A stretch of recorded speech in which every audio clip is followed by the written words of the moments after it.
तीसरा महीना बताया कार्तिक और चौथा महीना बताया माघ मौगमल। ये 12 महीनों में 4 महीने जो है पुण्यप्रद बताए। उन 4 महीनों में से भी एक महीना, 4 महीनों से भी अलग निकालिए एक महीना बहुत ही बड़ा पुण्यप्रद। अपने घर में कीर्तन भजन करा, वो कौन सा महीना है? कार्तिक। क्योंकि कार्तिक में पतिव्रता स्त्रियां जो है तुलसी मैया का पूजन करती है, पूरे महीने कार्तिक महात्म्य का पाठ सुनती है। वो हमारे सनातन धर्म में किसी को पता ही नहीं। हाँ, हम उनको मनाते हैं, करवा चौथ आए, करवा चौथ मनाया, परंतु ये पता नहीं कि प्रत्येक एक महीने तक कार्तिक महीने में पतिव्रता स्त्री अपने सुख समृद्धि की कामना के लिए माता तुलसी के आगे ब्रह्म मुहूर्त में उठ करके और कार्तिक महात्म्य का पाठ करती हैं, उसकी आरती करती हैं। और जिस दिन आता तुलसी विवाह, कुछ दिन पहले चला गया, उस दिन माता तुलसी को सजा करके और नारायण जी के साथ में उसका शादी करते हैं, विवाह करते हैं, तभी तो कहते हैं तुलसी विवाह। देखिए ऐसे लोग करते हैं। तो कार्तिक महीने में श्रीमद् भागवत में जितनी भी लीलाएं हैं भगवान की, दामोदर भगवान कन्हैया की, सारी कार्तिक के महीने में।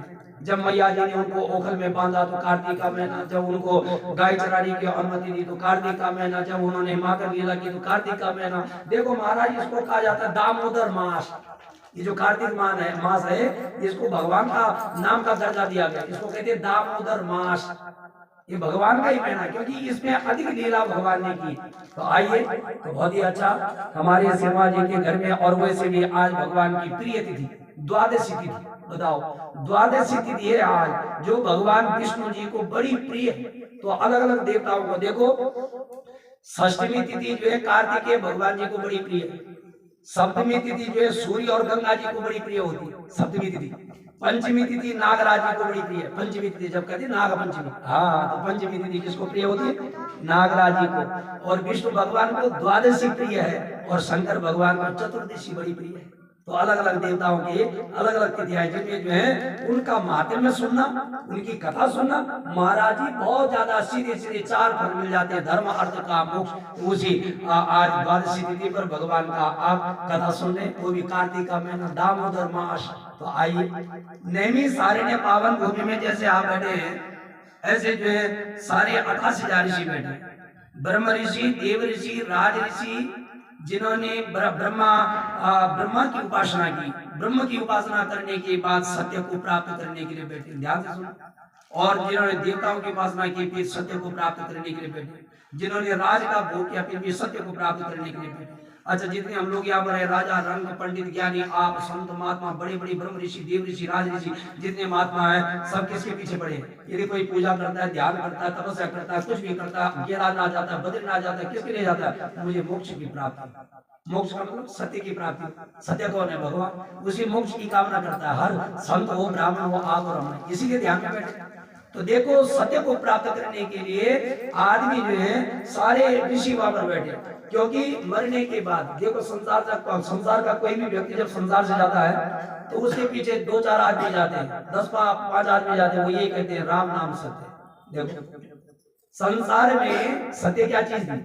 सत्य हमारी ये मोह माया नहीं थी जिसमें हम लिप्त थे, जिसमें हम भगवान को बोल गए थे ये मोह माया सत्य नहीं है, ये नाशवान है। एक दिन प्रलय आ जाएगा तो सब कुछ चला जाएगा। जैसे रेत पर मारी गई रेखा और आखिर आएगा झोंका तो पल में बिखर जाएगा, वैसे संपूर्ण पृथ्वी का जो है विनाश हो जाएगा, मगर सत्य नहीं मिटेगा। सत्य आपके साथ यहाँ भी साथ देगा, वहां भी साथ देगा। इसलिए सत्य को प्राप्त करने के लिए 88,000 ऋषि बैठे। देखो बैठे हुए थे, उनके बीच में कौन गए?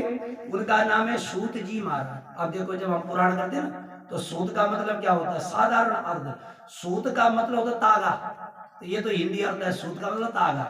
अब तागा भी वही काम करता है परोपकार का। आगे सुई जाती है, सुई छेद करती है, और पीछे से बेचारा उसी पर लगा हुआ तागा उस छेद को ढक देता है। चलो ये भी अच्छी बात है, किसी के जो है शरीर को बेधने पर और वो तागा जाता है उस छेद को बंद कर देता है, तो ये है परोपकार, ये सूत है।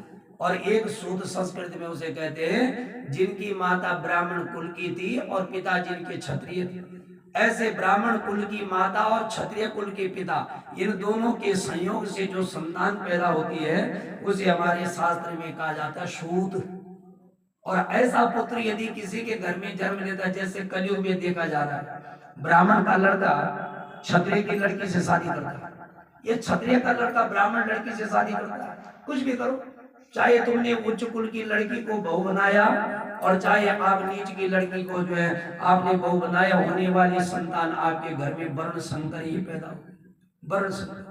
और शास्त्र में कहा कि वर्ण संकर को जो है दो जगह नहीं बिठाना चाहिए। वेदानाम अनर अयोग्य, यानी कि जो वर्ण संकर होते हैं उनको जो है एक तो पितृ कार्य में नहीं बिठाना, क्योंकि उसके हाथ से कोई जल, कोई पितृ तर्पण या वस्त्र अन्नदान नहीं चढ़ता पितरों को, ये तो यहाँ नहीं बैठाना उसे।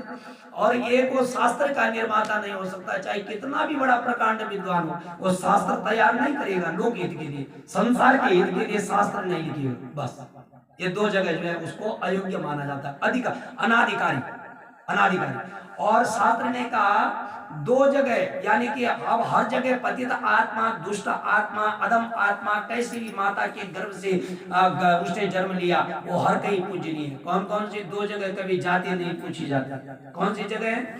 एक तो गुरु की कोई जाति नहीं होती, गुरु ब्राह्मण भी हो सकता है, क्षत्रिय भी हो सकता है, वैश्य शूद्र कोई भी हो सकता है। देखो गुरु ज्ञान की महिमा है, इसलिए ज्ञान देने वाला जो गुरु होता है उसकी कोई जाति नहीं होती। कहते हैं जाति न पूछिए साधु की, पूछ लीजिए ज्ञान, मोल करो तलवार का छोड़ दीजिए म्यान। हमें क्या मतलब, हमें जो है गुरु के गुणों का पूजन किया जाता है, गुरु के ज्ञान का पूजन किया जाता है। देखो ये चमड़े का पूजन नहीं होता, आचरण का पूजन होता है, गुण का पूजन होता है। इसलिए जब हम स्कूल में गए हमने ये नहीं पूछा गुरु जी आपकी कौन सी जाति, अब मुझे जाति से क्या लेना, मुझे तो गुरु से ज्ञान की आवश्यकता है। इसलिए ज्ञान लेना जिससे मेरा जीवन सार्थक होना।